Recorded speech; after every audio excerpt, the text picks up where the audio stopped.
10 years later, here we are, you know. But I do most of my damage on Facebook. That's where I mostly get my angry comments from. And, you know, I do a lot of trolling myself, a lot of tongue in cheek. I mean, I call it lighthearted trolling. I befriend a lot of fan bases and we jab each other back and forth. But, you know, the internet is a dark place to begin with. So I try to balance that line between, you know, offensive, but still acceptable, you know, like, yes, you know, if I like, you know, there's, if you're watching one of my episodes with your kid or something, like, you know, if I do cuts, like I'll bleep it out, like you know, and it's not me personally, it's just trying to make it acceptable to all the masses, you know, and being a Titans fan, we're already in a small market anyway. And so I try to bring in other fan bases. I've got a lot of followers that are just fans of other teams that just enjoy what I do. We ironically have a lot of Chiefs fans, a lot of Bills fans, obviously a lot of other fans of the AFC South. And I just kind of find folks like you guys and some people down in Jacksonville and Houston that really do a good job on social media and try to just kind of interact with them and just beef back and forth. But, you know, you can't beef with us. Our record's better than yours, Joe. Yeah, that's right. That is right. That is right. You know, but yeah, it's all in all, I mean, really, that's a nutshell, man. I just I like to have fun online. I invite people into the fray. I encourage people to argue in the comments. I encourage people to go back and forth. Freedom of speech is alive and well on my page. You know, I went to school for journalism, so I'm a proud supporter of the freedom of speech. So, you know, but that's my world down here, just living in misery, you know. Do you keep TI? Do you keep in the off season? You keep it running? Oh yeah, you have to, man. Algorithm never sleeps. I tell people all the time. I say, if you're in the business of content creation, I said, we as humans, you know, we need to eat, you know, 3-4 times a day to survive. How long do you think what an algorithm needs?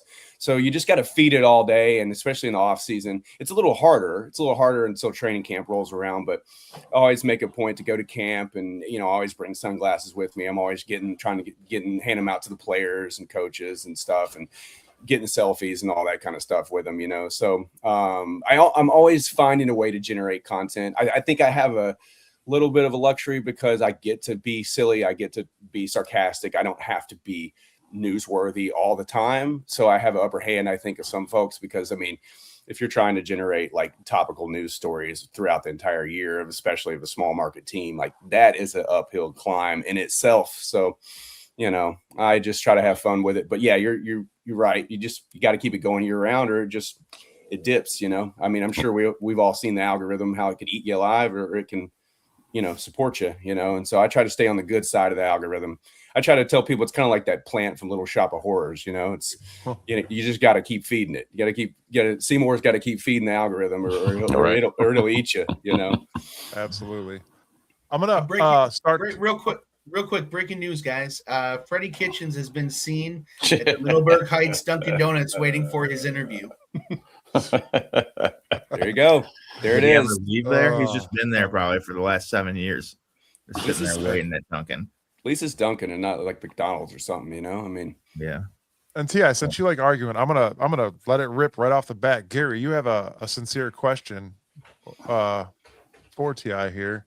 Yeah, I mean, so you know, here we kind of we brushed a little bit upon it before the podcast started here, and I just here's and I guess you're not going to be able to answer this question because you're a fan, right?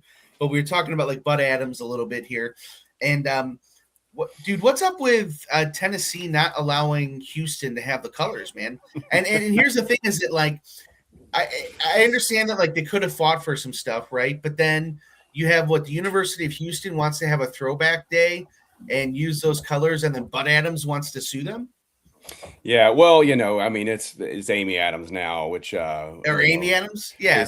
I don't know if we have a podcast long enough for me to vent my frustrations with her. But really, yeah, we talk about the Browns owner all the time. Yeah. But ultimately, I mean, I think Houston just kind of was like, screw it, we're doing it anyway, because I mean they ended up doing their jerseys with the colors, you know.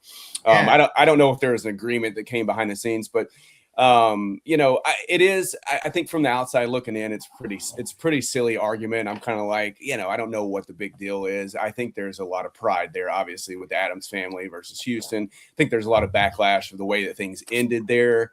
But I always joke about it and always tell people, I'm like, well, when they first came to Nashville, well, actually they really played in Memphis for the first year, and but they were the Tennessee Oilers, as we all know. So my joke is like, well, I mean, I guess the colors became part of Tennessee at that point, in the minute that they just kept the Oilers name.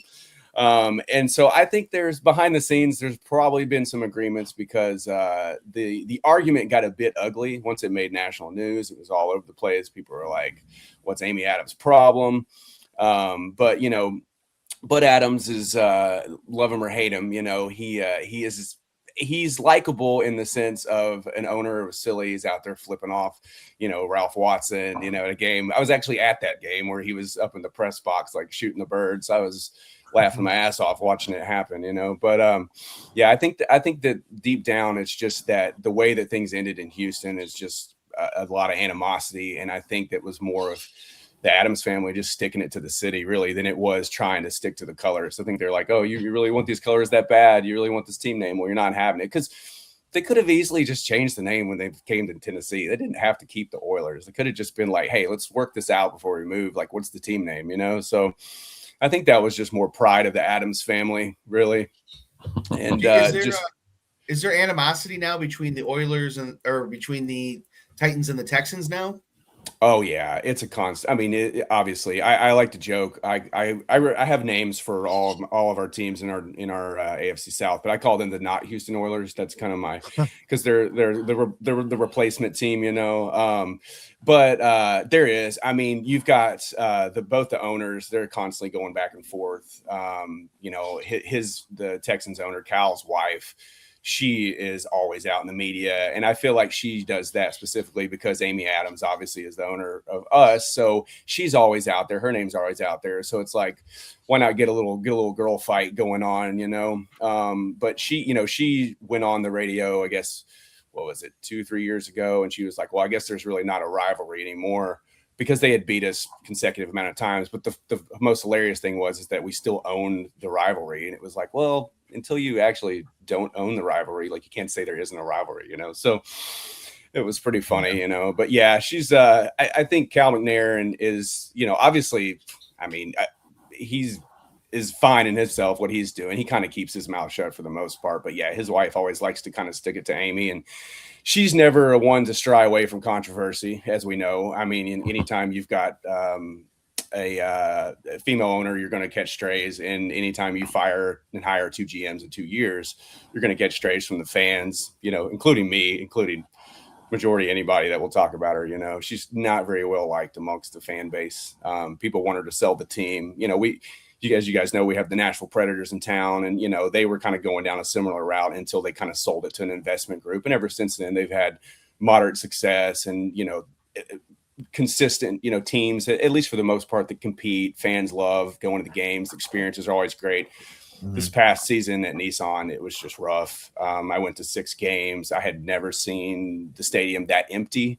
I had never seen more opposing fans. Granted, Nashville's a city, so we always have a lot of opposing fans, but it was just like overwhelmingly whoever the opponent was, it was just like probably 10-1 fans, especially the Seahawks game. My God, like it was the whole stadium was nothing but Seahawks, So, but I mean, we had a 9.1% dip in fan attendance this year. It was like an astronomical dip that's like unprecedented for us. And it's when you ask anybody what the problem is, the Titans, everyone will say it's Amy Adams. It's Amy Adams. So, I'm not trying to beat a dead horse, but that's what it is, man. That's kind of how it is here too. I mean, it's like winning.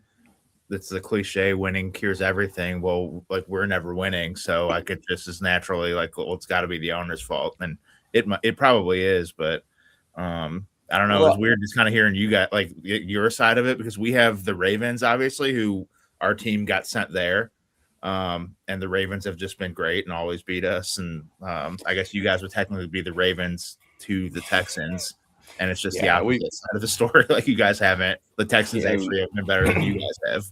which Yeah, sucks. we hate the Ratbirds as well. I mean, we have our history with them. We used to be That was in the the early 2000s, like the AFC battles. yeah, in the old division, before the AFC South existed, when we were there with you guys and Pittsburgh and everybody. Like those Ravens battles were great. I mean, the the Ray Lewis Eddie George battles were just phenomenal. But yeah, we have so much history with them, and then all of our players, from Steve McNair to Samari Roll to Derek Mason to Derrick Henry, you name it, they've at some point have poached one of our premier stars. And as we don't get a lot of those stars in Nashville, so obviously fans take it to heart. So yeah, we share that equal hatred for the Ratbirds. Yeah, you know what, Derrick Henry, you can't take nothing away from the guy. What a hell of a running back he is, man. He was a power horse, and you guys got to have that on your team. But I do want to bring up, it did seem that when we played you guys, we always had his number for some reason. He didn't get big yardage on us. And now that he's with the Ravens, we've even held him down. It's just something about him, because I watch other games and he's just trouncing all over guys. But some reason we've had his number. And I remember it was a couple years ago. It might have been our playoff run, maybe with Baker. And I remember we had to play you guys, and I was talking to some buddies, and they're like, "Oh man, we got to win this game. We're going to get in." And we got the Titans. We got Sir Henry, and I'm like, "I don't know, man. We do pretty good against them." And when we played you guys, we held them like, I should have looked up the yardage, but for some reason we always had his number, man. And I actually like watching that guy play too. Even if he's I'm a football fan. I'm a Browns fan at heart, but. But what was it? Delpit, like before or after the first game, said something like that he was looking forward to playing Henry now that he's with the Ravens, and it was like, I think we actually held him again, but it was like, dude, why would you say that? Like pretty much, Ti our safety was like talking crap, saying, yeah, like Derrick Henry doesn't scare me, and I was like, well, he probably should, like. But if you remember, Grant Delpit laid the wood to him. I've never seen him get hit like that. Like he laid the wood, he laid him out, man. You don't never see that with Derrick Henry. He's the one over there with pushing guys around with that. Some of those stiff arms with the Titans, those stiff arms, man. It was like, oh my God, dude. Yeah, Josh Norman's career is still orbiting the earth from that one 50 yards. Yeah, but one thing I'll say about you guys, I feel like obviously you're in the same boat as us, a lot of ups and downs, mostly a lot of downs, but you have always had a premier defense. I feel like, you're always ready to stand up, always ready to kind of like give it a fight. And I feel like obviously that helps a lot when you have a defense that's a cohesive unit and you're going up against somebody like Henry. It's like, hey, we have to zone in on this guy. Let's make whatever the quarterback of the week is beat us, because that was, obviously the Titans' flair for so long. But yeah, Henry was fun to watch, man. He obviously when he came out of Alabama, he was a powerhouse, but he just his footwork was bad, his technique was bad. It was just everything, and he just wasn't living up to expectations until one day Eddie George tapped into him. Eddie George just kind of was like, hey, we have to talk. He just told him, he was like, stop being a sissy, man. Like, get out there. You're bigger than everybody. And ever since that day, he just turned into a powerhouse. Luckily had been many games. I was at the Jacksonville game where he had the 99-yarder where he just like stiff armed everyone, pushed off about 8 dudes. Like the whole stadium was just, it felt like the stadium was shaking. I mean, it felt like a minor earthquake the way it was going. It was just a pretty phenomenal experience. And, ever since that moment, like Derrick Henry was a household name across the league. I think a lot of people just kind of, it's like, oh, they have a good running back. But once they started really seeing what he could do, and stiff arming guys everywhere, like Logan said, he became a household name where everyone feared him. But teams there were always teams that either, like you said, the safety, Delpit was wanting to run his mouth. There was always teams that would like to run their mouth. Houston was one of them, but he got up for Houston. He owned Houston every time they played him. He averaged like 2 or 3 touchdowns for his career against them, averaged over like 150 yards every time he played them. He just got up for it, Yeah, it's like you said, you guys got a little bit of there's a clash there with the Texans and you guys. So you see players like that. Sometimes when we play Pittsburgh, it's smash mouth. There's fighting. They're already arguing. There was pre-games, I remember, where these guys are already out there jawing at the 50-yard line for the game even starts, So yeah, we got our guys taking off helmets and beating the quarterback with it. Yeah. Old Mason. Yeah, we had him for a little bit here. In our carousel of QBs. Yeah. You know. Oh, yeah, we can talk about that if you got another 6 hours. Yeah. I do have man. Plenty of time. Some questions for you. Obviously, you guys are in a coaching dilemma as well at the moment. You guys are interviewing Mike McCarthy today. Where do you stand with that? Man, I'll be honest. I've caught some backlash from this, and I've also caught a lot of support from it. Just depends on who you're talking to. But he's been my guy from day one. I've just said, hey, he's got the most experience out there. He obviously is well versed in dealing with egos. I mean, coaching Aaron Rodgers, dealing with Jerry Jones. That right there to me is a nice little resume piece, because obviously in the NFL in today's world, especially some of the young guys, I mean, our team's full of rookies. Like, you need somebody that's been there and knows how to handle that kind of atmosphere. But I will not be disheartened if they announce, later today that they have inked him. He hasn't done a lot of interviews. He hasn't done a lot of visits. I don't know what that says. I don't know if he's being selective in the visits or if he's just not getting the offers. I don't know. It was like he was a hot name until 25% of the league didn't have coaches. That's what I don't know if we ever even reached out to him, or we might have, and he just said no. We interviewed him in I believe it was 2020, or no, not 2020. What year was it? But we had an interview. 2020. Was it 2020? When we hired T.I., I want to go. That when we were on a coach search, when we woke up on that Black Monday and Stefanski was out, I was already like, I was the Mike McCarthy guy here on this end, on this show. And my whole thinking was his track record with quarterbacks. Mm-hmm. And if we're hanging on to a Shador, who better to help him in his career than like a Mike McCarthy? And I also liked his winning record. I mean, his playoff appearances, he was like 11 for 11, whatnot. But all the quarterbacks, I mean, all the way to like he was around Joe Montana, so the guy goes back. And then even for you guys, Cam Ward, who better to help develop Cam at Mike McCarthy? Yeah. Absolutely. And what I kind of like to talk a lot of people kind of mentioned about, well, he didn't do this in the playoffs and he didn't do this. I'm like, well, he consistently went to the playoffs. The problem was, and whether it was Dallas, whether it was Green Bay, how many times did you see those teams put up 40, 50 points in the playoffs, but the defense just couldn't stop anybody, so I mean, and he's got a ring. Yeah. So I'm all for Mike McCarthy. I actually went to the Seahawks game this year that I mentioned. And I actually was lucky enough to be in one of the suites. A friend of mine's company was going and he had an extra ticket. It was like, hey, why don't you come join me? And they actually, his company does all the heating, is doing all the heating and cooling for the new stadium. So naturally there was a lot of Titans higher ups coming in there, shaking hands. Oh, how are you? How are you?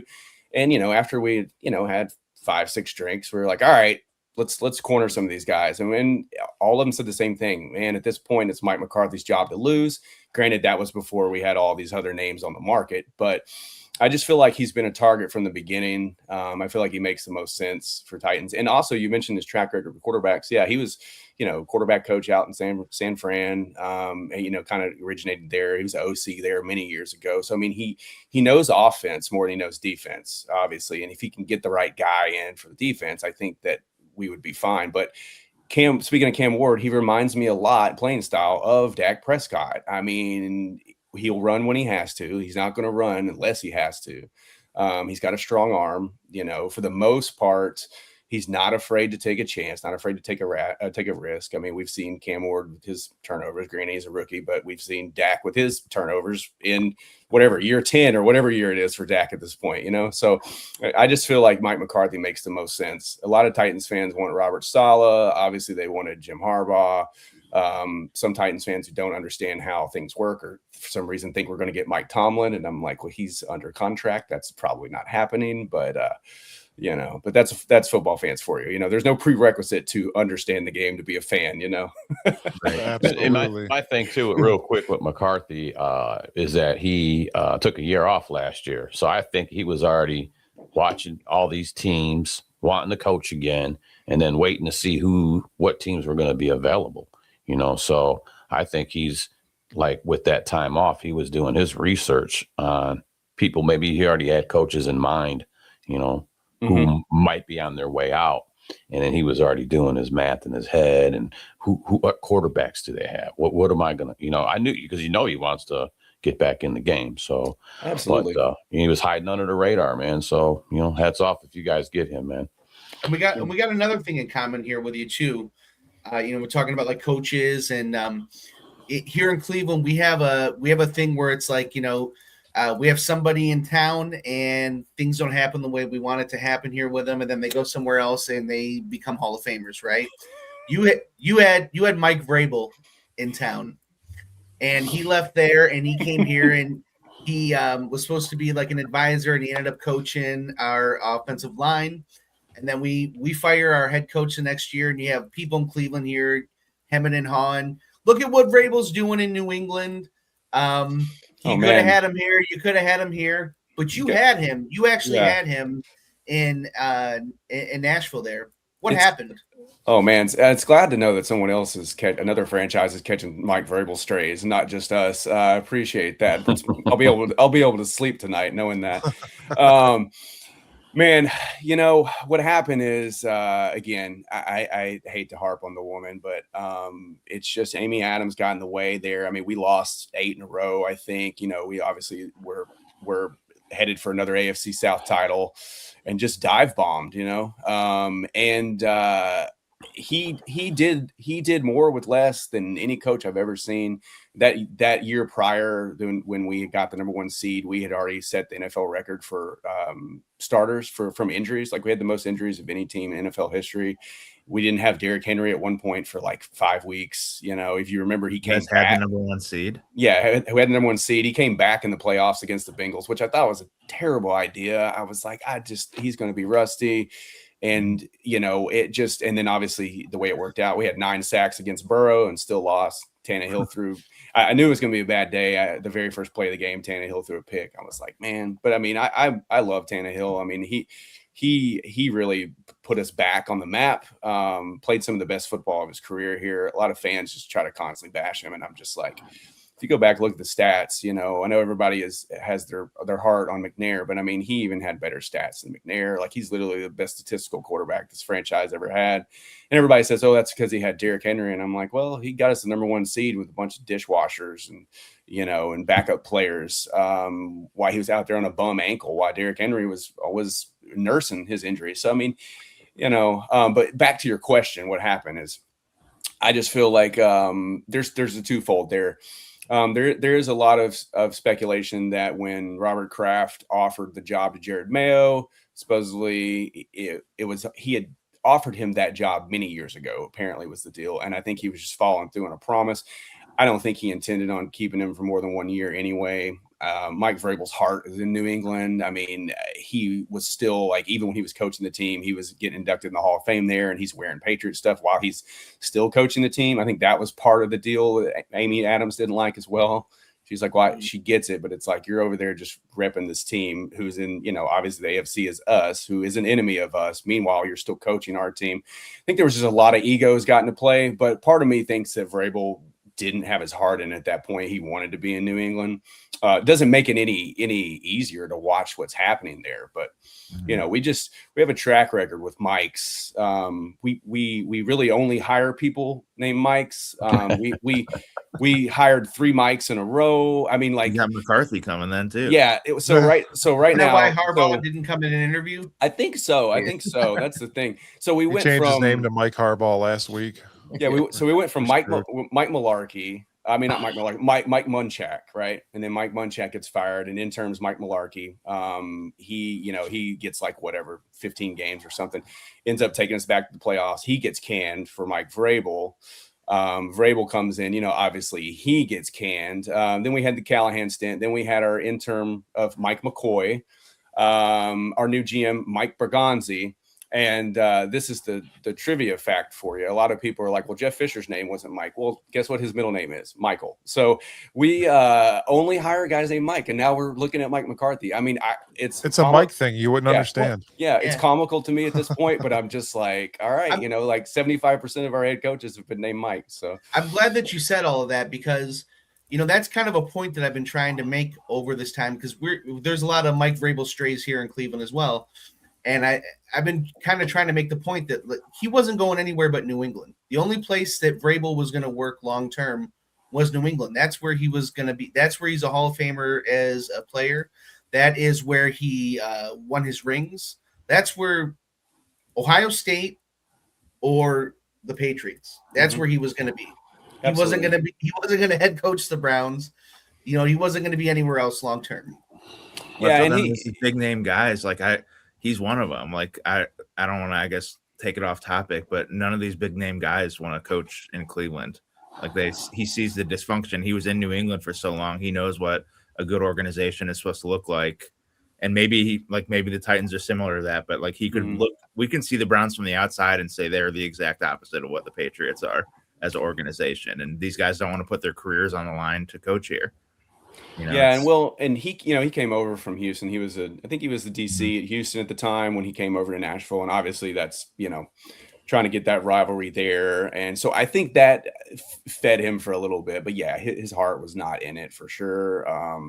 Obviously the ownership is not great here. The fan base is fickle. It's a lot of, I'm not going to say fair weather fans, because, for the most part, Titans fans are diehards. I mean, I know the people that I know, the guys who run the Two-Tone Blue Nation tailgate. I mean, these guys are diehard. They'll be there whether rain, sleet, or snow. They'll be there at, 6 a.m. setting up a free tailgate for everyone, with music, food, alcohol. I mean, it's like Titans fans are diehards, but there's just a lot of people that are just, and I'm sure you have them too. I mean, granted, we only have two decades really of legacy here, 25, 26 years. You guys have a long-standing fan base there. So, but with us, it's like some people, didn't even grow up watching this team, like I said, they didn't come to Nashville until I was a senior in high school. And granted, you've got some kids that have been watching them from day one, and these poor kids haven't seen any of the fun times. So it's like they lose interest. I mean, you see a lot of kids running around Nashville wearing Patrick Mahomes jerseys, or you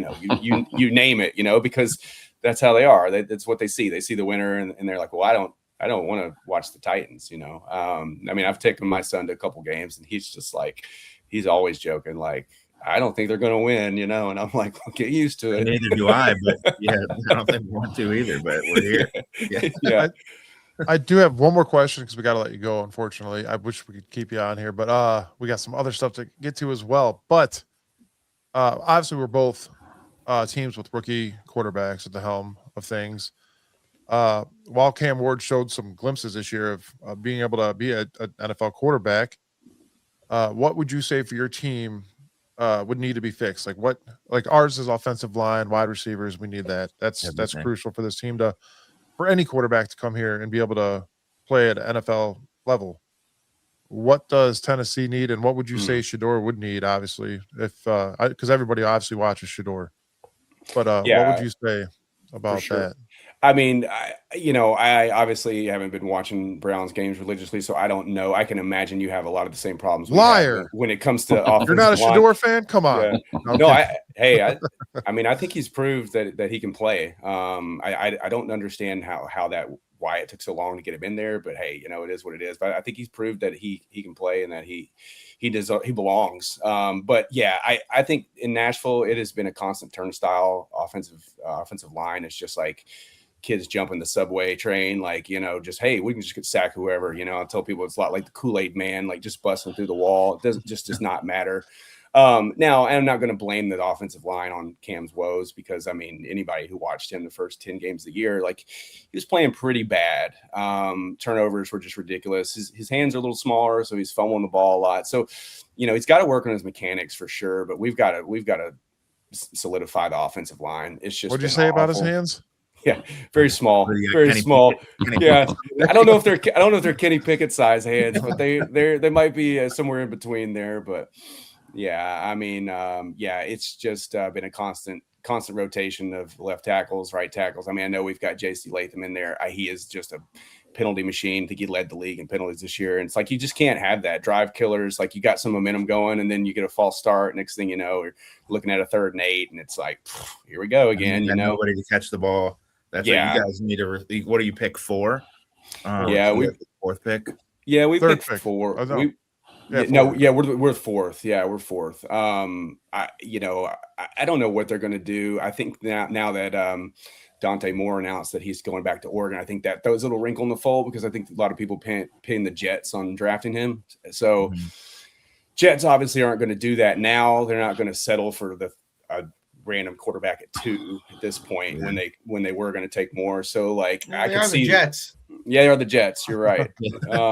They're known for either drafting a wide receiver or just making a mistake. So, but I don't know. I could see the Titans if Reuben Bain's there. I can see them taking him. But if not, I wouldn't be surprised to see him trade back at this point because I just don't know. I don't know if they're going to go for a receiver. I don't know if they'll take the kid out of Ohio State at 4. I mean, I will be fine with it if they do, but I also think sometimes it's a little overreaching. But if you got to get your guy, you got to get it while you can. So but we need a receiver. You're right about that. I mean, Calvin Ridley was our best receiver, and he was awful. He's been a total disappointment. Our Jerry Jeudy kind of similar skill sets or lack of skill sets. So yeah, I think that's what Shedeur needs, man. Just a little offensive line help there, and maybe a true number 1 wideout that he can just chuck it up. Because I mean, he's got the arm strength. We've seen it. I mean, we watched him against the Titans, like just annihilating us out there, until Stefanski started pulling him out in that game, and there was going for 2. I don't know what that was about, but we don't either. That's how I'm even on the show because of that. I was at the game, and I guess speaking to the game, it was so similar watching those teams outside of Tony Sanders, your guys' running back, or Tony Pollard that looked like Barry Sanders, but it was the same. They were the same team out there. Our defense was a little bit better, but you guys had the better running back. But both quarterbacks, I was just watching. I was like, man, I feel awful for these guys. Like Cam Ward made some bad decisions. Shedeur did too, but it was like, dude, there is nobody around them, to help them play better. But I left that game and I was like, it was just I couldn't believe that we went for 2 all the time or both times that we did. It was like, what? I have no idea what we're doing. It was kind of like your story from 10 years ago, and I was just like, I got to do something. Like I'm. Trying not to punch someone in the face leaving this stadium. I came up with the idea of like a parody song. Like I was like, dude, what's the status? Like a song that everybody knows that I can make about the Browns. And luckily our coach was such an idiot that he went for 10 times that game. And it was like the lyrics are writing themselves. I mean, it popped up on my algorithm, and that's like, I shared it. I was like, this is great, Yeah, that's what I saw your comment, and I was like, this is great. Like, I got all the Browns fans in here yelling at me, but I'm like, this is even reaching the Titans fans too. Like, this is crazy. I mean, it was crazy. It was bad though. Well, I was gonna say in conclusion, like I think Cam Ward's a great quarterback. I've been a little hard on him this season just because it's my job. I tell people, I'm like, look, I'm not a rah-rah cheerleader. It's my job to kind of call it how I see it. But the last half of the year, he played better. Last 5-6 games, really played great. So like, I think the potential is definitely there. But it still concerns me a little bit just watching some of his decision making. But hopefully, like, we get a guy like McCarthy or somebody that has experience with QBs can fix all that. But I'm hearing there are some other names out there that Titans fans aren't too excited about. So we'll see. We're never really known for making good decisions. So you guys could, the guy AJ Brown out there, you guys could try trading for him to get help. Can you imagine if Titans had a guy like AJ Brown and a guy like Derrick Henry? Like, man, yeah. It just seems like to me, man, we're sitting there talking to you, and I'm just sitting here. I'm going, wow, we just seem like we're mirrored on our offense. Rookie quarterbacks, no line. You've said it. We've said it about us. Struggling receivers, luckily for us, we had a defense to actually watch. We had a milestone with Miles trying to get to the sack record. But your guys' defense had struggled a lot too. I think it was averaging like 30 points a game, and that's a tough pill to swallow there, So you guys, I feel for you guys too, man. So like when we were talking, I just see like mirrors of our offenses, So needing the same things, But then we got to remember. He keeps saying playoffs and first seeds, and I have no idea like what the hell that even means. We got to remember that we are talking about rookie quarterbacks too, though. A lot of people seem to give them a lot of fire. hey, man, these guys are just on the field now. You can talk how great they did in college. Some guys play great in college, get to NFL. It's a whole different story. It just doesn't work for them, you know? Before we end up letting T.I. go here, I just want to let you know that if you guys are looking for a quarterback, we do have a supercomputer. You can have them. Yeah. You can have them, and we just want I don't know. We'll just get a couple 5-gallon buckets of sports Gatorade. We want a coach named cleats. Mike. Yeah, some cleats. We have a lot of them to pick from. You know, I think we could let a couple mics go. We've already done it before, Mike, so and we'll give you Dylan Gabriel. Well, I was going to say something.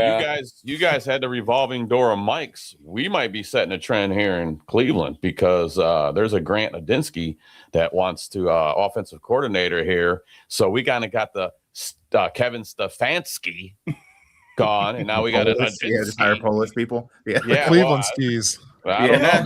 Maybe they need to put the dome in Parma, and then they can be the pierogi capital of coaching. No more pierogies in Cleveland. Which are very good, by the way. I'm not taking nothing away from them. I'm a pierogi fan, man. So we're hot chicken down here in Nashville. So, man. And hot honey and all that. You guys got the stuff down there, man. I like. There's a thing called Mike's Hot Honey. Let's just have him coach the team. Yeah, I'll tell you how hillbilly Italian I am. I'll take the pierogies. I'm just speaking of a meal, and I'll lay them in sauce and put a bacon, put cheese on them. Man, that's how.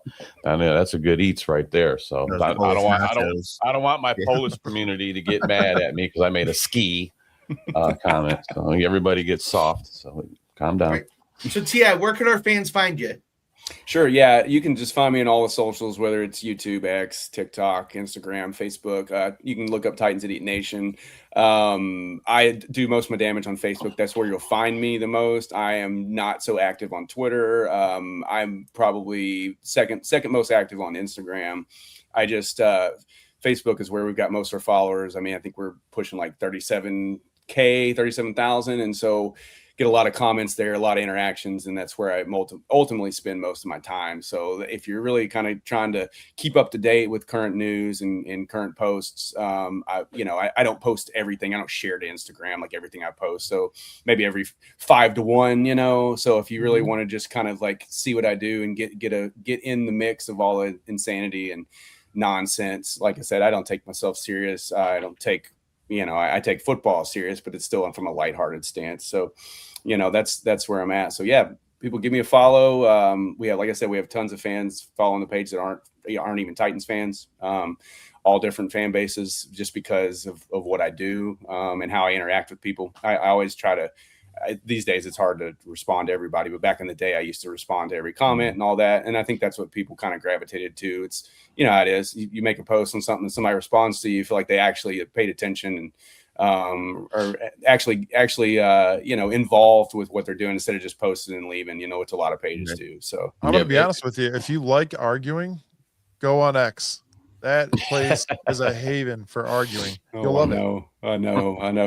We have a lot of Titans fans on X arguing with each other. I'm often the mediator in there. I'm like, hey guys, it's like you're all competing to be the most loudmouth of a small market that nobody even knows exists. Why don't we all like channel our energy together and actually make people care about the team for once? That's an idea. None of your names are Mike, so none of your opinions actually matter. Yeah. Right. But yeah, T.I., thank you for joining us, man. We're gonna have you guys. Dude. We're gonna have you on the our Bader Brown show next year because we're gonna play you guys. I'm pretty sure we're playing you guys, so you can come on that show as well. Yeah, this year. Yeah, we'll probably touch base at some point during the off season too. We talk about the progress of our wonderful teams and see where our coaching searches have taken us. Yeah, for sure, guys. I appreciate the time having me on. Like I said, love what you guys do. I respect everybody's hustle, and you guys are out here every day doing it. And we'd like to have you on our Sports Idiot Nation podcast sometime as well. So we'll just keep that line of communication open. And good luck in your coaching search. And keep on grinding, man. Keep on grinding. I want to say cheers to you for having to be thick-skinned podcasters of really horrible franchises right now. And I'm just hitting the follow button on your Idiot Nation right now. Boom, we're following. So you got another guy. So if you're a fan of either team, grab a coffee right now because it's only 10:44 in the morning. I don't know what time it is by UTI, but grab a coffee or grab a beer because that's how we get over our teams. Absolutely, absolutely. It is. I'm an hour behind you guys. I'm Central, so it's a little earlier here. But it's beer 30 every time where I live. So yeah, exactly. Yes, thank All you right, again, guys. Ti, for joining us, man. We'll see you soon. All right, see you guys. Thanks. Take care, Ti. That was fun, guys. That was giving us a little insight on another team's thoughts of a losing season as well. Unfortunately, it happens to the best of us, right? And Cleveland, we're just used to it. So here we are. I kept saying like the playoffs and first seeds, and it was like I don't like you're speaking foreign languages to us, buddy. We don't know what the hell that means. Right. Yeah, for sure. So Angel has actually put some stuff together for us about the coaches that we have chosen. And it's great, don't get me wrong. We have to pick somebody, right? So I think we're Bro, going I talked to you yesterday, Mike. I am so over this stuff, man. I am so over it. I'm done with it. I don't even care at this point because it seems like anybody that, a true name is not coming here. You're not going to get your Harbaugh. I was the big McCarthy guy. It looks like you're not even going to conduct an interview with him. So I'm just sitting on my hands, like just pick somebody already. At this point, I don't even care. I really don't even. I really don't care. I just don't care. I'm just one of our listeners, Quick Clips, does have a pick for us. He says, "Morning, gentlemen. Tommy Rees, the next football coach. Nobody's talking about him, and he's the reason. QB number 1." And then I don't know what these are. These are usually you would say a goat, but these look like buffaloes. For Shador. So for Shador. Oh, that okay. I thought it was because he was saying that Tommy Rees was like buffalo poop. As strong as a buffalo and going to carry the city on his back. Okay. And we've talked about Tommy Rees being an option as well, and we're going to get into that as there's a lot that goes into it. But Josh says let AI coach. We pretty much do with all the analytic crap that they do. I mean, it's all sitting on the sidelines coming in. So that was Stefanski's going for too. He said the analytics, and it was like, bro, the analytics don't apply to us, man. We did interview Tommy Rees, and he is not coming back for a second interview as of right now. So that just goes to show that it might not be him. So it's just, what does it say? I know we have stuff on the paper, but I was just thinking the whole time that even TI was on here, like the fact that they're allowed to interview McCarthy, what does it say about us that none of these guys even want to talk to us? Harbaugh is kind of he's the biggest name on the market. I guess that was kind of a long shot anyway, but like none of these people want to talk to, even consider coaching us. And it should be the other way around. Like there are 32 NFL head coaching jobs and you should be like McCarthy, like you'll be jobless maybe if we don't hire you, come talk to us. And they just say no, they'd rather be unemployed. We talked about it. And it's, Angels hit on it. And who wants to come here? That was the first question. Part of it too is the money that these guys make. If this was 40 years ago and they were making regular people money, then it would be one of 32 jobs. But McCarthy, how many millions of dollars has he made in his career? Where he's fine, just not working for. So these guys are fine not working at this point. So it is one of 32 jobs. But even so, as a coordinator, you're still making 6-7 figures as a coordinator in the NFL. So, it's not like you are. It's not like you have to work at this point for some of these guys. Yeah. So they can be more selective about not going to an organization like Cleveland. So we're not even. There's no positive. Sorry, go ahead, Mike. Go ahead. I'm sorry. There would be a positive if you are an amazing head coach, like you say you are, and you want to be able to come and show that. Come and take on the Cleveland Browns. That's how you do that. Show that though. If you have like Andrew Berry building your team that hasn't proven that he can, and Haslam meddling, and there's life though too. And the thing about that stuff too is that when that stuff happens, who was the first one to go? The head coach. And you get the blame for all of that stuff. So why would you want to put that on your legacy? When it comes down to all of this, no one's going to remember that you didn't take the Browns job.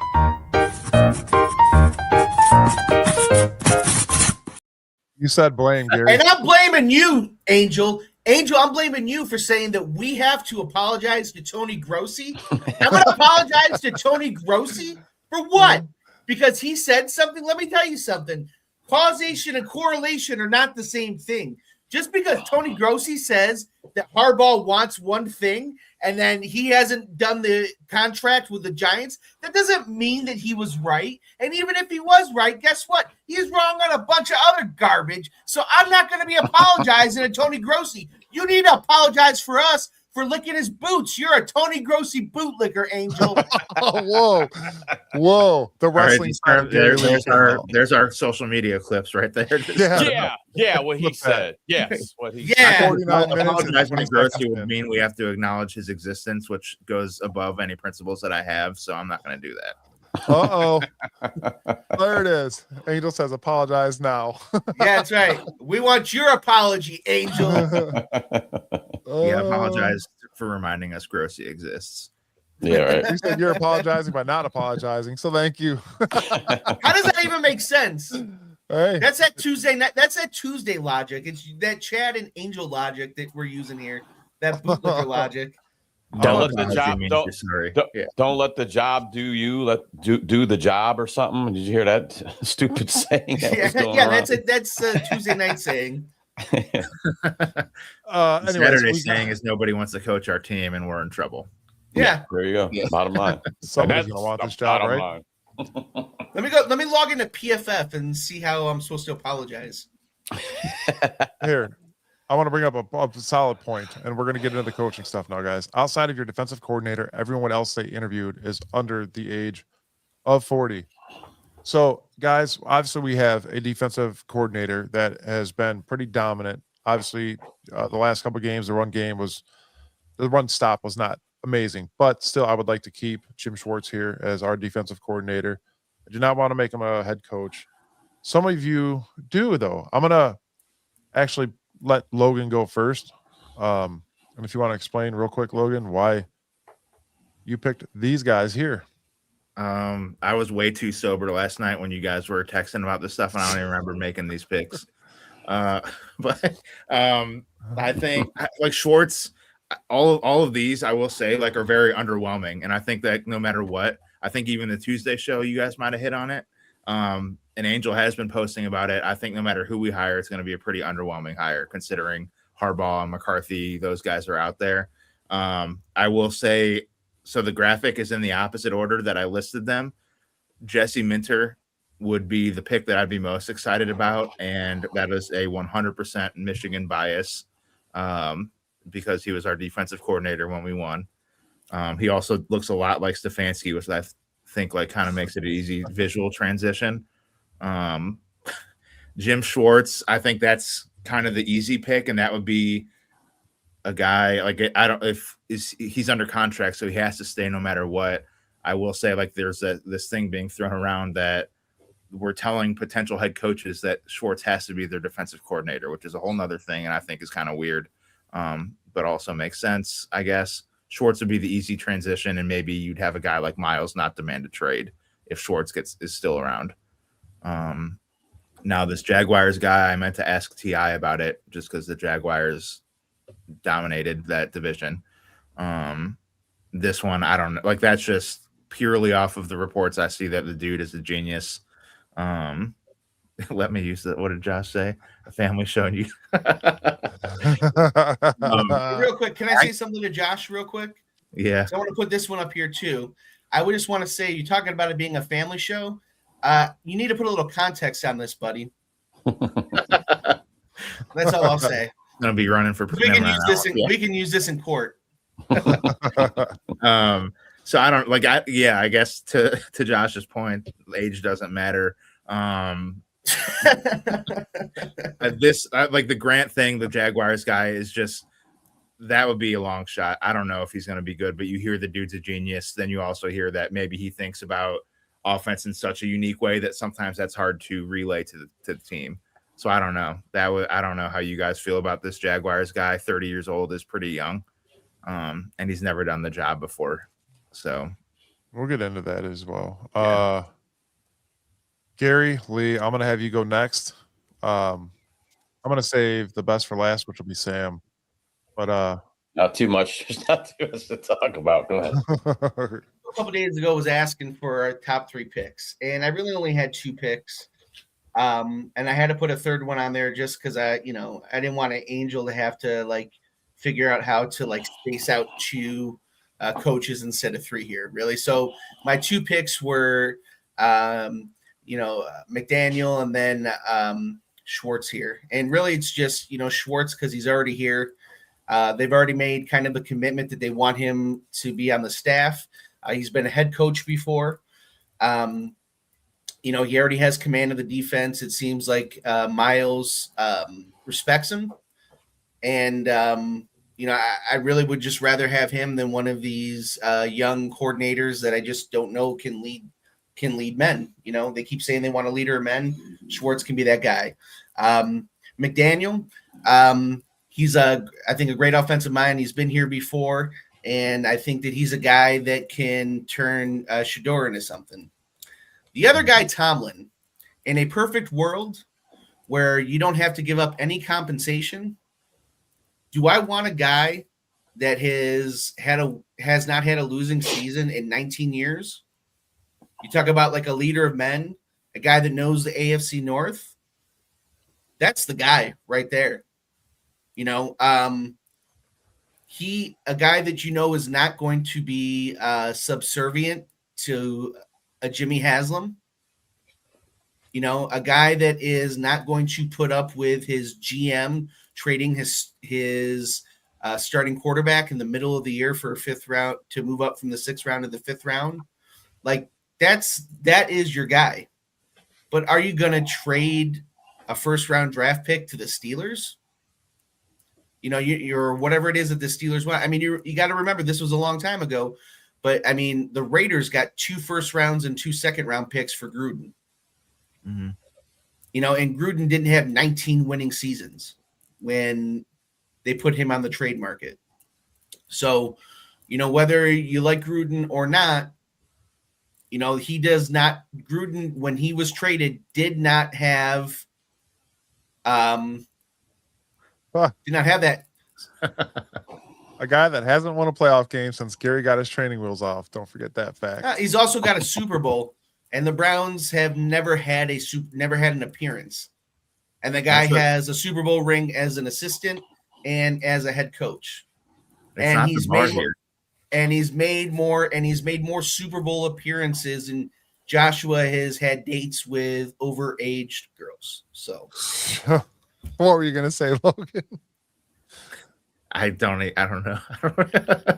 that one threw me off. We got Gary's just dropping tons of content for social media. I was gonna say that the not winning a playoff game is not the bar here. Like that's what even like Sam, I think you brought that up about McCarthy, like why it might be an issue that or just noted that he hasn't won the playoff games. Maybe T.I. said it. The bar isn't winning the playoff games here. It's like, can we even get to the playoffs? Right, would be a fair starting point. So I'm not concerned. Sometimes they're not, sometimes grass is greener when you change locations too. So you change a locale, sometimes that works for other guys, And Cleveland's the greenest grass. Yes. Yeah.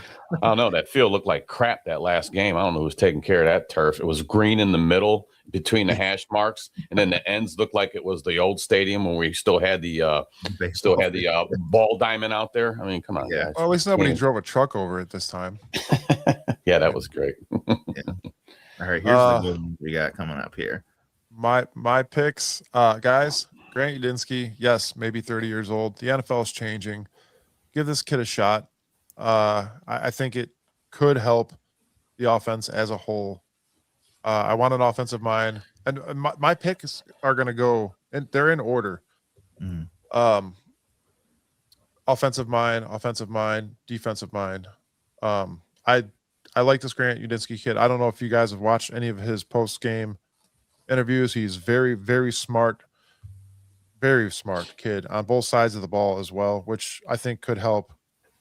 Obviously, this is deeming that Jim Schwartz stays a Cleveland Brown defensive coordinator. McDaniel, another great offensive mind, a funny guy that everybody's going to love if he does come here. win or lose, it's going to suck if we lose. That goes without saying. But can we win more than 5 games a year with him? I think so. And can he develop somebody? Yes, it's possible. Very possible. Minter, man. Michigan guy. I don't like saying that, but this is if Jim Schwartz does not stay on this team, we are going to need a good defensive mind, and this guy is that. Obviously, you hire an offensive coordinator that has that offensive mindset and is able to call plays. I do not want him calling offensive plays. So that would be my outcome on that. And you can't forget Dan Pitcher as well. That's another guy that is an offensive mind that I would not mind bringing here. And it's a name that hasn't gotten brought up enough. That is a great offensive mind for Cincinnati Bengals. Obviously, Joe Burrow loves him and does not want to let him go, I'd imagine. But if the Browns could swoop him up, let's give it a shot. I mean, what do we really have to lose? The next 2 years are going to be rough in this building process for a new coach, rookie quarterbacks, the draft coming up, dealing with Andrew Berry and Jimmy Haslam. Something's going to have to give eventually, right? I mean, if you want a coach here to do his job, it's going to have to. You're going to want to push back against that, man. You're going to want to have some type of winning going on here, going into the new dome. You want to go into the new. You want to go into the new dome still with losing records. How are you going to sell seats? How are you going to sell seats? Nobody's going to buy into that. Why can't we go worst to first, man? There are other teams that do it. Why does this? If your defense is so good, which it is, right? And you have 2 first-round draft picks, and you're looking for a new head, and we're going to be getting this offensive-minded head coach, right? And it seems like we were on a lot of games this year. If things had swung the other way, we could have gone from a 5-win team to a 7 or 8-win team. That means with a little bit of, with another Andrew Berry, because Andrew Berry's going to have a great draft this year. That's why we kept him. With another Andrew Berry draft, why does it have to be so crappy in Berea the next couple of years? It's always crappy. Why can't we turn this thing around, especially with the AFC North in flux? Yeah. I think it's realistic. It's just like I don't. Yeah, I think Mike, you're being like realistic about it. Like realistically, we probably won't be good because we've never been good. I'm just curious. Like, does Barry even have? Like, I think to Gary's point, Andrew Berry needs to have a successful year next year, or so. What's the plan? We hire one of these guys. We do awful again, and then Barry just magically keeps his job again. I think if we are awful, then Barry's going to have to get fired. And now we have a head coach who wasn't picked by the new GM. Angels in the outfield. Yeah. That being said, the AFC North is up in the air. I don't know.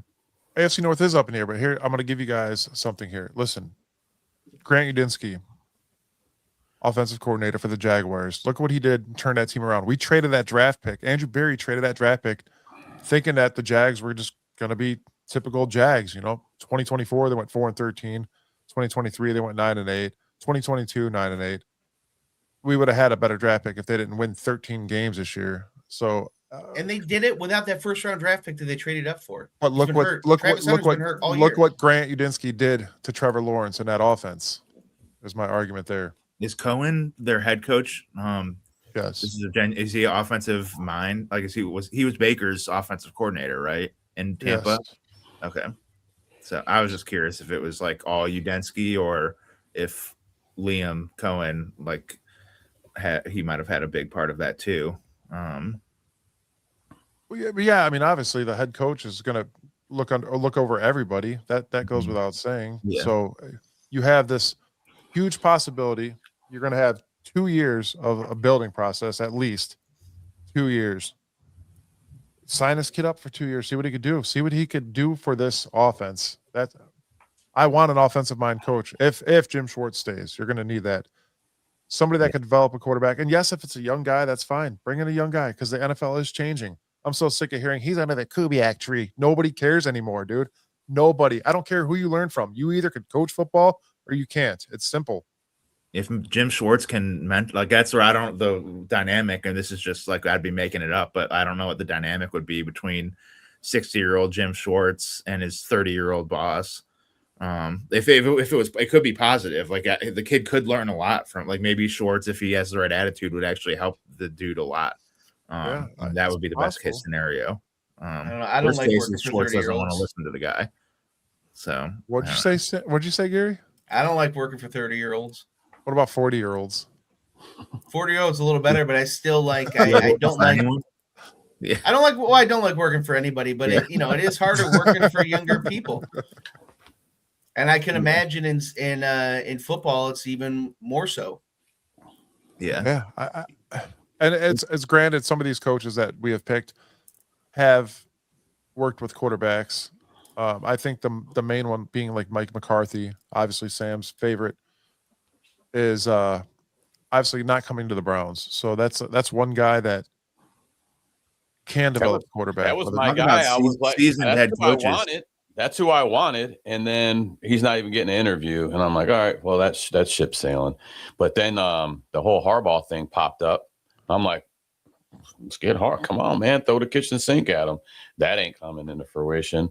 And then I just see us sitting down on one of these younger offensive coordinators. And the Angel touched on this too. Well, it's time for a new young regime to come in. The NFL is changing. Blah, blah, blah. Okay, that's true too. But right now we need to start winning sooner than later. That's why I would like an old head that's proven to come in. So you got to list the three of them, right? Maybe you take, I got like you brought a McCarthy in, and then you brought a Harbaugh in. But the thing with Harbaugh is how you full control of everything. We already know that's not going to happen here. But you bring in a guy like that and then let him pick his offensive coordinator. That's somebody that might, when that guy's done, maybe he can take his seat after, he moves on or whatever, So Sam, I'm going to pull up your three and let me know who they would pick as an offensive coordinator. He wants seasoned head coaches that have been in the league for a long time. Very, very seasoned. Here's Sam's picks. Yeah, Sam? We're going back. We're going back, baby. We're going back. We're going to start with Paul Brown. I'm so over this quarterback or this coaching search that they asked me the other day. I'm like, I don't even care. I don't. So I just brought in three old heads that I liked, back in the day. I mean, you can't go wrong with Paul Brown. A little history on Paul Brown, obviously Cleveland's coach for a while, a long while. He also co-founded Cincinnati Bengals, and a few little pieces of history with Brown. He helped modernize the face mask. He came up with the draw play. I mean, he was the one guy that also pioneered going to game films. And so maybe that's your first guy to make fire. Yeah. Well, that's your old school head that you kind of revolutionized the game that we watch today. Maybe that's our problem. Are we watching film after these games? You would. One would hope. One would hope, right? Sometimes you got to go back to go forward. I guess. Sometimes you got to go back to go forward, man. I just this coaching search right now, and I'm gonna touch on something too with Todd Monken too. But let me get on here. Vince Lombardi. Did we have his son or his grandson in this organization in the second round of the Browns here? Was it Mike? Mike Lombardi. Yeah. I mean, this is a guy that won 5 championships in the first 2 Super Bowls, and what a legacy he's got. I mean, they got Lombardi trophy. You got a trophy after you. He was a badass back in the day. So we got Vince Lombardi in there, and then I'm gonna go to my guy John Madden, because as much as I hated back in the day him scribbling on the X's and O's, I missed that guy. I actually missed him a lot, man. The turkey leg.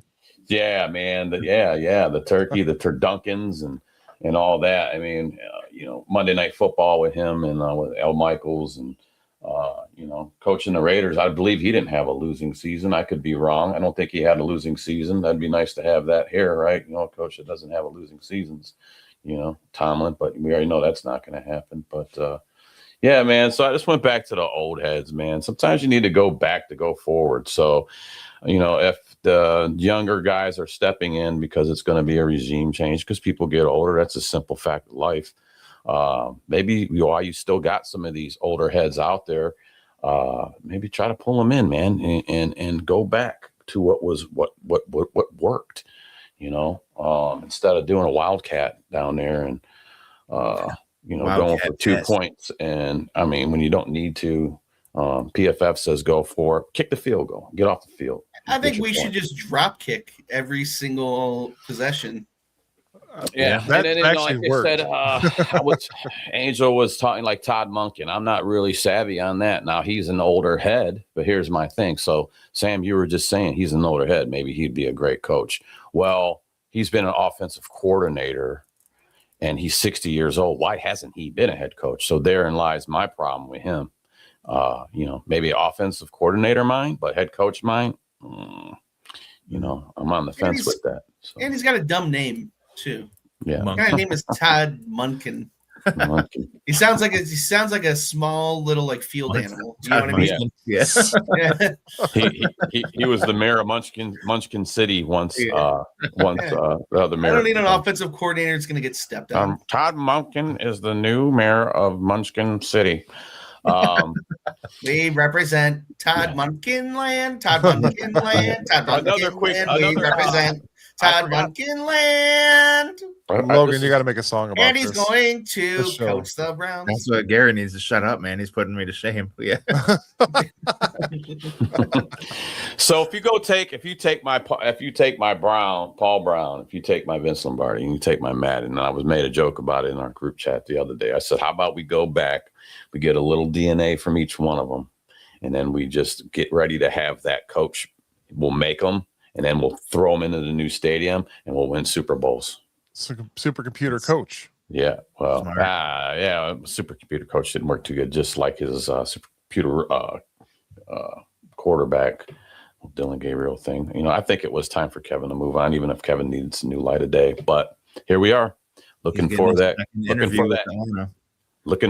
coach. I mean, you all talked about it. Hey, maybe sometimes getting rid of somebody when you don't have a backup plan.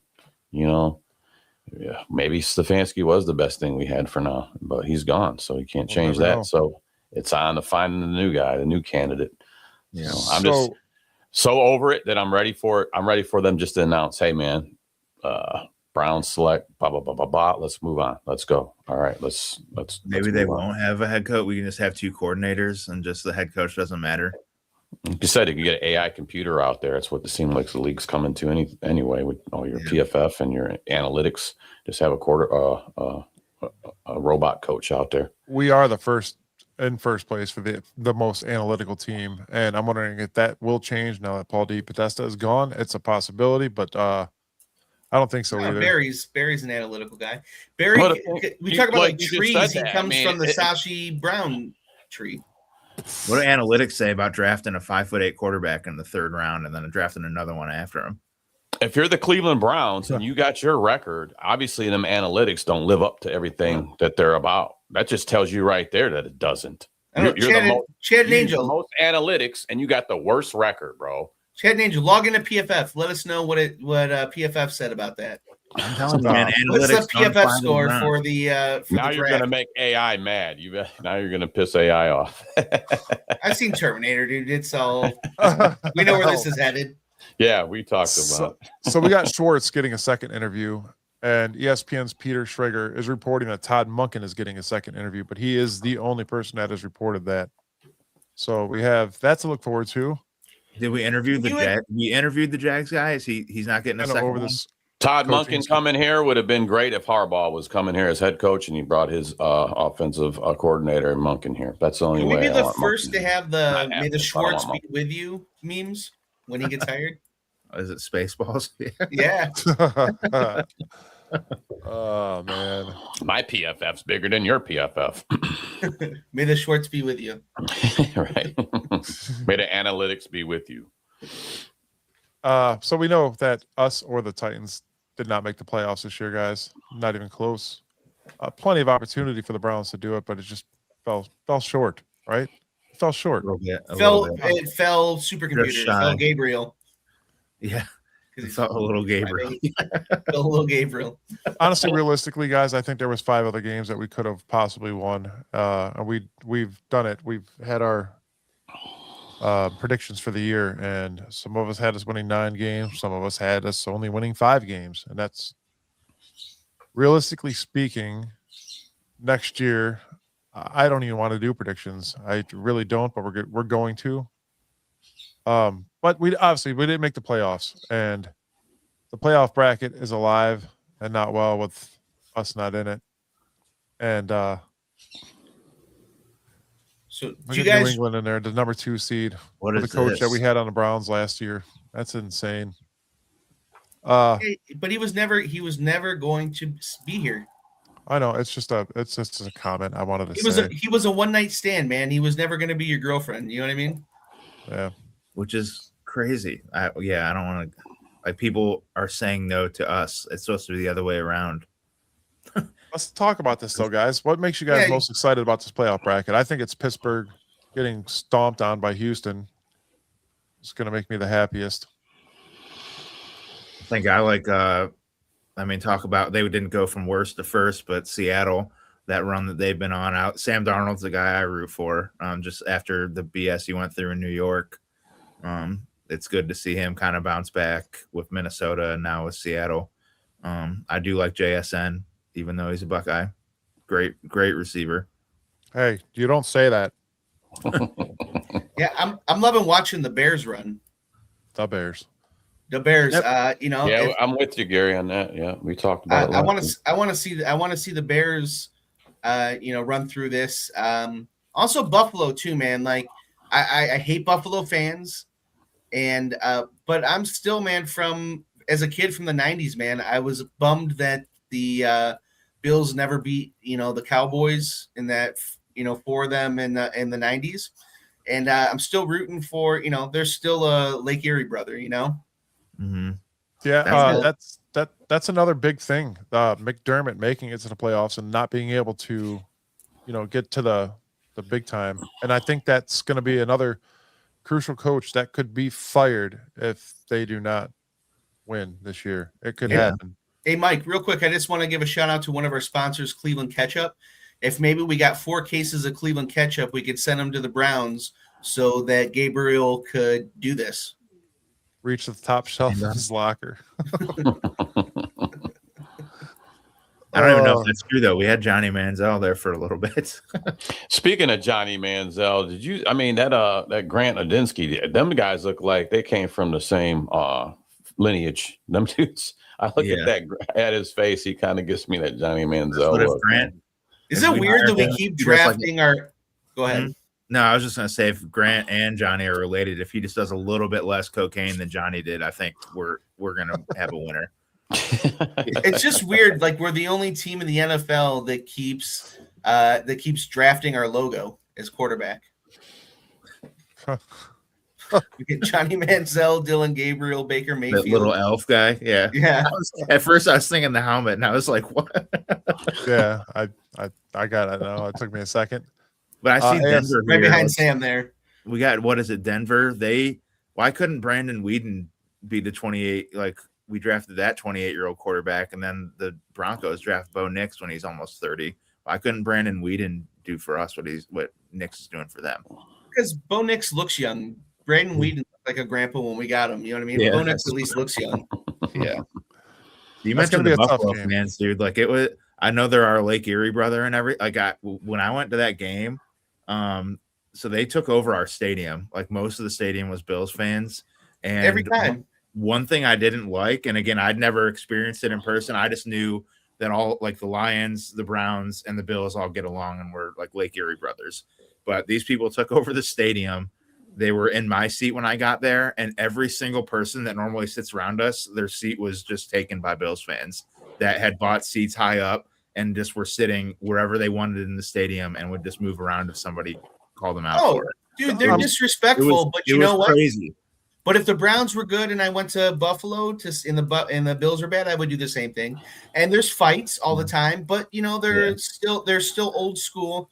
I respect the fact that they're still gritty and they'll fight. Yeah. I want to explain something. It's not like it used to be. I remember watching old footage. It was the Raiders when they're in Oakland back in the day, man. This dude straight up was stabbing on film, stabbing a dude in the stands, man. See, I don't like that stuff. God. But I respect Crazy. the Philly fans that was it last week? The Philly fans that were pelting all the the two San Francisco fans that were sitting there with the snowballs till they left. I saw the first Browns game I ever went to. It was in the dog pound. I was like 13 years old. I saw a Steelers fan pass out in his seat. A Browns fan pissed on him, and the Steelers fan got kicked out of the game.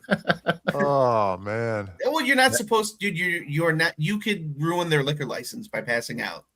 That's yeah. I mean, the Steelers fan was clearly the one in the wrong in this scenario for sure. But I forgot what I was going to say. Sorry. Yeah. Can I run over the current bracket real quick? I'm going to go over my teams. I think that are going to go. I was pretty spot on last week. I want to start with the Bills, Broncos.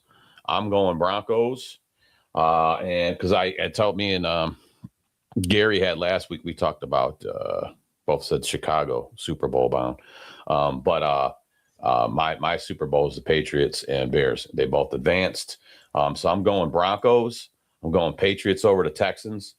I don't know, man. The Texans' offense looked atrocious, last week, and I just don't. I mean, if they come out playing anything like that, the Patriots got them all day. They'll get mopped. Seahawks over San Fran, and I'm going Bears over the Rams. So, there you go. NFC West, man. 3 of them still there. Yeah. It's gonna be a crazy weekend, guys. I'm gonna take Denver over Buffalo. Definitely the Pats over the Texans, like Sam said. That's the first time this season they had 3 fumbles. TJ Stroud had 3 fumbles in that game, guys. That was the first time he had a fumble, I think, all year. And if you come out like that, and I mean, obviously you got lucky and won that game, but I'll be cheering. I'll be cheering for with Titans Idiot Nation with T.I. because they already talked about how they got a thing against the Texans. So I'm here with you, man. Go Patriots! All right. Seahawks. I'm gonna go Seahawks and Bears. That's a tough one. Seahawks have been pretty damn dominant, and so have the Bears. But that just goes to show you guys a coaching change could help. With the Bears and. It's just, it is. What's the word? Say that again. The Bears, and you've seen a change in the quarterback in 1 year. Things happen. They turn around. I mean, it can happen here. We still have. We're trying to figure out the coaching thing. We still have we don't know. We're quarterback limbo again.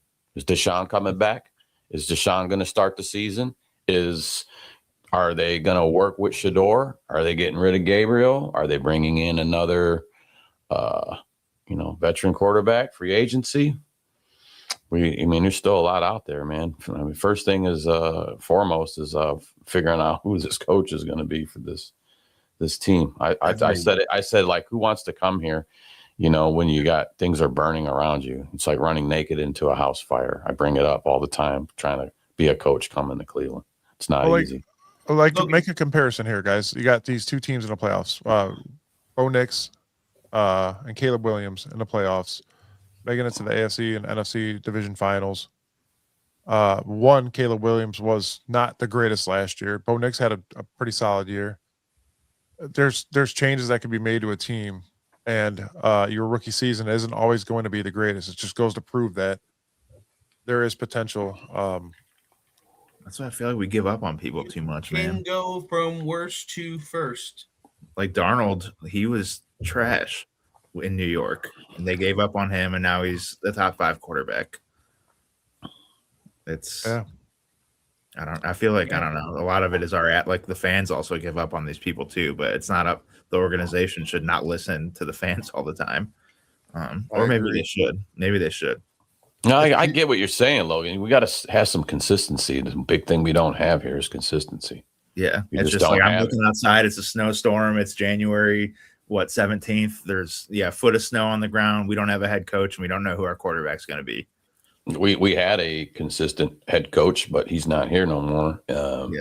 6 seasons. That was something that was consistent, but we weren't getting the numbers that we needed. So he's out. That was kind of why I was wanting to keep him, only because of consistency, and then see what you could do in a draft with offensive line and wide receivers, and then possible he could show up next year. It wasn't. We don't have to go through it all again, but it was not. I don't think it was not all his fault that we haven't been good the last couple of years. Like, no, it was actually not. It was. Listen, man, nobody is perfect, but you know whose fault it was. And listen, and I'm not. Listen, hindsight is 20/20. Mm-hmm. I was at the time. I was excited that they were going after a top tier quarterback. I had predicted when they traded out of the position to draft Watson that it was going to cost them an arm and a leg to go and trade for him later down the road. But when you do things and they don't work out, you're held accountable. It happens in every other job. It happens. I work in insurance and in corporate America. When you take a risk like that and it doesn't work out, you lose your job. In every other industry. Yep. And that's what happened, man. They took a risk and shit flows downhill. And that's what happened this time. Stefanski lost his job. It just rolled over to the guy who made all the decisions and landed on Kevin instead. It landed on Kevin. The people who made those decisions were not held accountable. Yeah. And that's it. And that's the way life works. That's, Yeah, unfortunately. So let's bring in the next guy. Let's Logan, bring in the next guy. Did you make your picks for the playoffs? No, I think Buffalo is going to pull it off. I kind of rooting for him, Josh Allen. Again, T.I. was on here. I think New England, unfortunately, their dynasty is just, it never left. It's just still there, no matter who is coaching and who's their quarterback. So New England over Houston. Seattle, I think, wins big today. I'm rooting for the Bears, but I think the Rams are going to maybe pull off the upset there. So gotcha. I got Rams, Seahawks, Patriots, and Bills. And yes, this is live now, Brian. All right. And then I got Buffalo over Denver. I got New England over not the Oilers. I've got San Francisco pulling the upset over the Seahawks. Ooh. And I have the Bears taking out the Rams. Who? The Rams. The Bears. The Rams. The Bears. The Bears. I got the Bears 147,422. The Rams -900. I'm not giving score predictions, but I'm going to go Denver over the Bills. I just don't think they're going to have what it takes again, unfortunately. Definitely the Patriots over the Texans, especially if the Texans play at all like they did last week. Patriots are just a tough team, defensively and offensively. Seahawks over San Fran, and it's not even going to be a close one. I think San Francisco is going to get blown out. The Bears over LA. Yes, I'm going to have to go Bears, man. That's a tough one. I'm rooting for them, but it seems like they're the team that would blow it. Like if we were in their position, we blow it. It's just what the Bears do. I think that's the toughest one to go, just because you are right, Logan. Like it's a 50-50 game. That one, I mean, the Rams defense, man, is no one to mess around with. And Caleb can throw an interception, and that could turn over the whole game. Yeah. I'm gonna go back on a comment. Nico Collins out. Steve Loescher said Houston's done. I believe that too. That's my boy Scuba Steve, and he's also got. Yeah, we forgot. Kittle went down last week, man, and man. Brian, real quick, I got you. I will try to text you after the game or at the show. What kind of services do you offer, buddy? Yeah. I wish he would have elaborated, because I was thinking the same thing. But this has been guys, I don't know. It's been a real creepy, weird episode that we've had here. It could be video, photography. I mean, it could be. That makes it even worse. Anything. Don't say that shit or stuff. Sorry, I don't know. It could be anything. Picturing it. I'm blushing. No. So during this Rams Bears game, one thing to keep an eye on is the Rams passing game, because the guy that not even runs their offense, but the guy that coordinates half of their offense with the passing plays only might end up being our head coach. So we'll keep an eye out. We did interview their passing game coordinator, whatever the heck that is. Yeah, Dennis said there's a snowstorm in New England. So Chicago's going to be cold. Yeah. Chicago's always cold. It was cold when they beat us by 40. What was it, negative 10 there that day? The wind chill was like negative 10. Yeah, but Gary actually lived in Chicago, and he's just a wimp. So it's always cold in Chicago, the Windy City. Buddy. Buddy. Do you need my services, Gary? Oh, I need your services. All right. All righty then. Gregory, thanks for joining the show, man. It's been a while since we've seen you. I know you were on last week. Appreciate you joining us today. But is there anything you guys want to say before we close the show today? Yeah, I'm gonna check PFF one more time for Angel and Chad to make sure that I know who's going to be the head coach, and see how things are going to be going. I'm gonna laugh when Angel just comes in here because he has full access to this and just boot you.